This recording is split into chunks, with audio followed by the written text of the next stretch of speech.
તો મિત્રો હું છું પૂજા ઠાકોર, સ્વાગત છે તમારું અમારા નવા બ્લોગમાં। તો તમે જોઈ શકો છો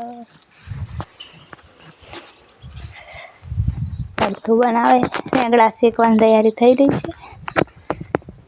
पप्पा बैठा છે। मेरी मम्मी क्या कर रही है? जो गाइस आटला बधा चणा है तो चणा तोड़ी तोड़ीने लेशे, उखेड़शे नहीं। શું કરો? ચમ વસ્તુ બનાવવા તો એક એક તોડવાનું, પાકા પાકા તોડવાનું, છોડવા ઉખેડ લે તો છોડવા ના ઉખેડે। ચમ કોણ આવે?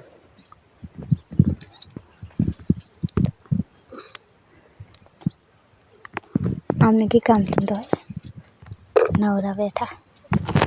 તો અમારા વિડીયોને લાઈક કરો, કમેન્ટ કરો, ફોલો કરો। જય માતાજી।